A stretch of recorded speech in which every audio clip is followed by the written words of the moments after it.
تھا، ہم تو محشر میں انہیں دیکھنے آئے ہوئے ہیں، ہم تو محشر میں انہیں دیکھنے آئے ہوئے ہیں۔ اور ایک جھلک آج دکھا گنبد خضرا کے مکین، ایک جھلک آج دکھا گنبد خضرا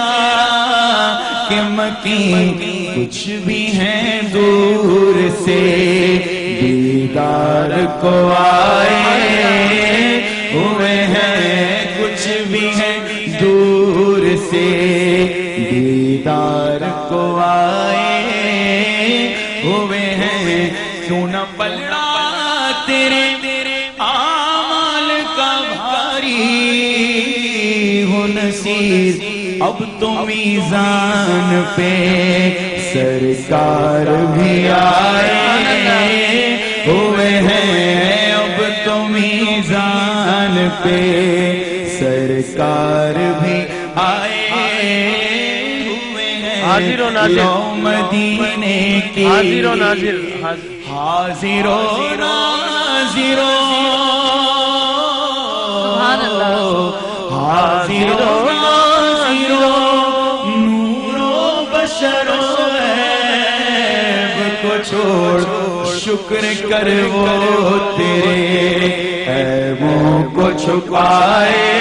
سبحان اللہ ہوئے ہیں، شکر کر وہ تیرے عیبوں کو چھپائے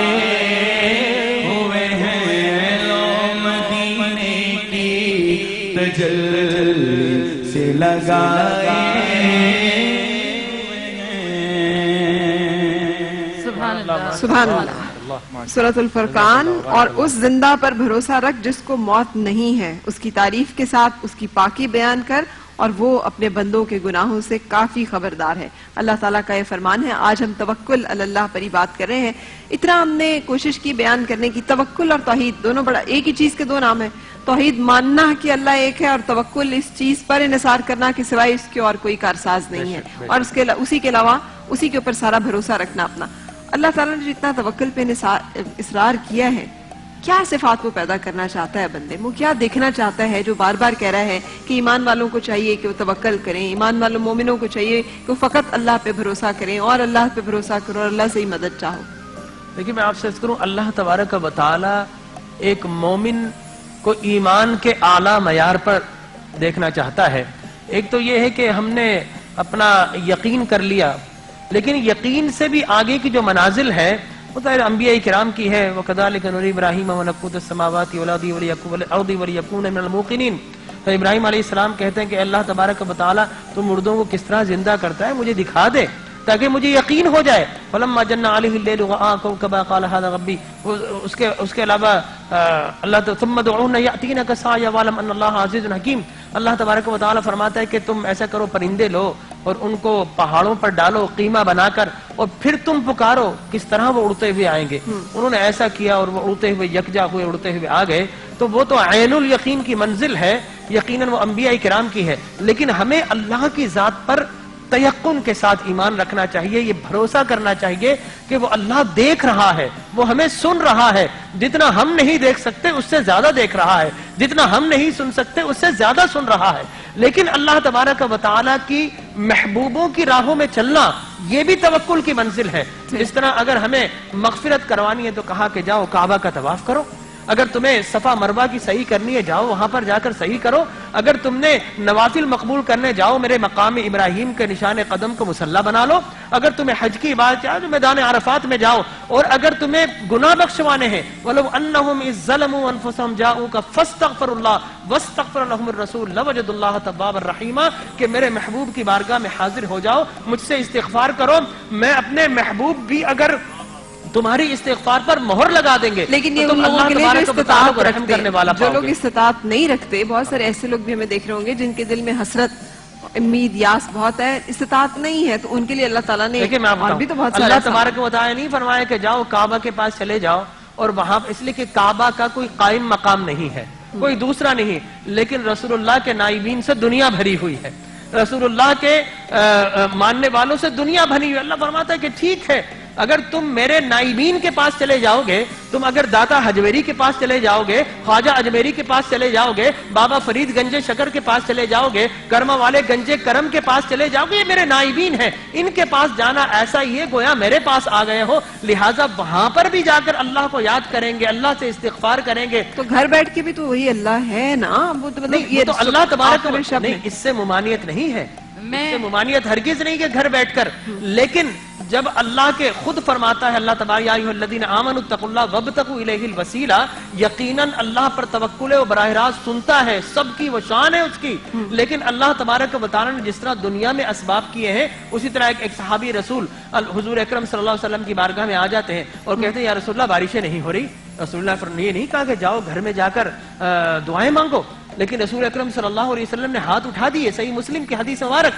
اور اعرابی کہتے ہیں، انس بن مالک رضی اللہ تعالیٰ راوی فرماتے ہیں کہ ابھی آپ کے ہاتھ دعا سے باہر بھی نہیں آئے تھے، واپس نہیں پلٹے تھے کہ ہم نے آپ کی داڑھی مبارک پر بارش کے قطروں کو چمکتے ہوئے دیکھا۔ اسی لیے اسی طرح حضور اکرم صلی اللہ علیہ وسلم نے فرمایا کہ اے نمازی، اگر تو نماز پڑھتا ہے پہلے اللہ کی تسبیح و تحلیل کر، پھر مجھ پر درود بھیج، پھر تیری دعائیں قبول ہوگی۔ حضرت عمر بن خطاب رضی اللہ تعالیٰ عنہ فرماتے کہ ہمارا عمل ناقص ہے، اگر شروع میں اور آخر میں درود لگا لو گے تو درود مقبول ہے، مقبول درود کے وسیلے سے اللہ تبارک و تعالیٰ ہماری دعاؤں کو مقبول کرے گا۔ یہی وہ توسل ہے۔ درود کیا ہے؟ توسل ہے۔ اس لیے کہ اس میں کوئی شک نہیں، میں صرف ایک نقطے کی وضاحت کرنا چاہ رہی تھی کہ حج ضرور فرض ہے، لیکن اس پر جو استطاعت رکھے، جس کے پاس مال و متاع نہیں ہے، وہ اس حسرت و غم وہ استغفار کرے، وہ استغفار کرے، خدمت کرے۔ میں ایک بات کا نور میں اللہ رب العزت فرما رہے ہیں، میں ایک بات کا اضافہ کرنا چاہتی ہوں، استغفار والی بات آپ نے کہی نا، تو سورۃ النور میں اللہ رب العزت فرما رہے ہیں فَقُلْتُ اسْتَغْفِرُوا رَبَّكُمْ إِنَّهُ كَانَ غَفَّارًا يُرْسِلِ السَّمَاءَ عَلَيْكُمْ مِدْرَارًا۔ جب تم استغفار کرتے ہو تو پھر اللہ رب العزت بارشیں بھی نازل کرتا ہے، وَيُمْدِدْكُمْ بِأَمْوَالٍ وَبَنِينَ، اللہ رب العزت تمہیں مال میں بھی تمہارے اضافہ کرتا ہے، تمہارے کو اولاد بھی عطا کرتا ہے۔ تو حج وہی آپ کی والی بات کہ حج فرض بھی جب ہی ہوتا ہے جب آپ کے پاس سادے راہ ہو وہاں تک پہنچ کر وہاں سے واپس آنے کی، تو جب حج فرض ہوتا ہے اور وہ بھی زندگی میں ایک مرتبہ۔ بالکل آپ کچھ کہنا چاہ رہی ہیں؟ میں یہ کہنا چاہ رہی تھی، جس طرح کہ ڈاکٹر صاحب نے فرمایا کہ کسی کے توسط سے بھی دعائیں مانگی جاتی ہیں، تو صفت یہ خاص ہے آل محمد کی، زمانے میں محمد ہی محمد ہے، محمد کے گھرانے میں اگر ہم ان پاک ہستیوں کا واسطہ دے کر وسیلہ ان کے تصدق سے دعائیں مانگتے ہیں تو دعائیں قبول ہوتی ہیں، لیکن یقین اتنی ضروری چیز ہے کہ مولا علی مرتضیٰ ارشاد فرماتے ہیں کہ اگر میری نگاہوں کے سامنے سے حجابات ہٹا لیے جائیں تو میرے یقین میں ذرہ برابر اضافہ نہ ہو۔ ہاں، لیکن مجھے اس واقعہ بھی ایک خیال یاد آ گیا کہ حضرت موسیٰ علیہ السلام کا دور ہے اور ایک شخص زمین میں دھستا جا رہا ہے اور وہ حضرت موسیٰ کو پکار رہا ہے کہ میری مدد کیجئے، حضرت موسیٰ نہیں کرتے تو رب کی طرف سے وحی نازل ہوتی ہے کہ اے موسیٰ ایک مرتبہ یہ مجھے پکارتا تو میں اسے معاف کر دیتا۔ یہ بھی تو حدیث مبارکہ سے ہمیں پتہ چلتا ہے کہ وہ رب جو ہے اس سے تو ممانعت ہی نہیں ہے، اس کو پکارنا اللہ تبارک و تعالیٰ جل وعلا کی یہ شان ہے کسی بھی کہ وہ جگہ پہ پتھر کے کیڑے کی بھی سنتا ہے۔ بے شک انسان تو اشرف المخلوقات ہے، لیکن اسی رب کے محبوب کی تعلیم بھی ہے، قرآن کی تعلیم ہے، ان اللہ فإن اللہ مولاہ وجبریل وصالح المؤمنین، اللہ بھی مولا ہے، جبریل بھی مولا ہے، صالحین مومنین بھی مولا ہے، انما ولیکم اللہ ورسولہ، بے شک اللہ بھی ولی ہے، رسول بھی ولی ہے، والمؤمنون والمؤمنات بعضهم اولیاء بعض، مومنین بھی ایک دوسرے کے مددگار ہیں، یا ایھا الذین آمنوا اتقوا اللہ وکونوا مع الصادقین، کہ اے مسلمانوں میں یہ چیزیں کچھ یہاں پہ ڈسکس کرنا چاہ رہی تھی مائنڈ اپ کے لیے، والتقوی ولا تعاونوا علی الاثم والعدوان، تو یہ باہمی تعاون بھی دراصل اللہ کی رضا کے لیے کیا جائے تو یہ اللہ ہی تبارک و تعالی پر توکل کہلاتا ہے۔ آپ سب کے یہاں تشریف لانے کے شکریہ کے ساتھ اور آخری کلام جو ہے اس کے لیے آپ لوگوں سے فرمائش کروں گی اور انشاءاللہ کل آپ سے ملاقات ہوگی۔ دعا یہی کہ اللہ تعالیٰ ہماری عبادتوں کو قبول و مقبول کرے اپنی بارگاہ میں، اور ہمیں خالص وہ جو چاہتا ہے، جس سے وہ راضی ہوتا ہے، وہ جو بھی طریقے ہیں، وہ جو بھی راستہ ہے، اہدنا الصراط المستقیم صراط الذین انعمت علیہم غیر المغضوب علیہم ولا الضالین، انعام یافتہ بندوں کے۔ بالکل، سو ہم اجازت لیں گے اور اس کے ساتھ اللہ حافظ جی۔ کرم مانگتا ہوں، عطا مانگتا ہوں، الہی میں تجھ سے دعا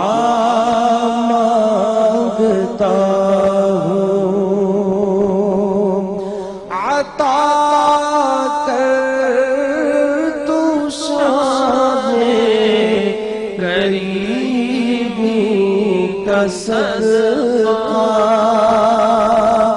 عطا کر تو شان کریمی کا صدقہ نہ مانگوں گا تجھ سے تو مانگوں گا کیسے تیرا ہوں میں تجھ سے دعا مانگتا ہوں وطن کے دھڑکتے شرارے بجھا دے اسے پھر قوت کا گلشن بنا دے میں امن و امان کی مانگتا ہوں الہی میں تجھ سے دعا مانگتا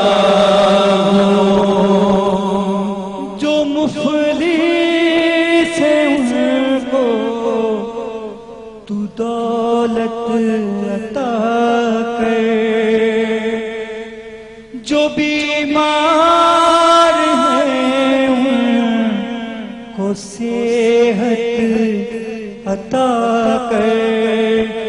مریضوں کی خاطر شفا مانگتا ہوں الہی میں تجھ سے دعا جانے رحمت تیرا کو سلام مصطفیٰ جانے رحمت تیرا کو سلام شمع بز میں ہدایت تیرا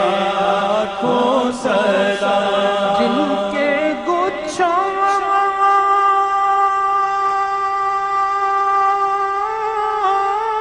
سے لچھے جھڑے نور کے جن کے گچھوں سے لچھے جھڑے نور کے ان ستاروں کی نزہت پہ لاکھوں سلام مصطفیٰ جان رحمت پہ لاکھوں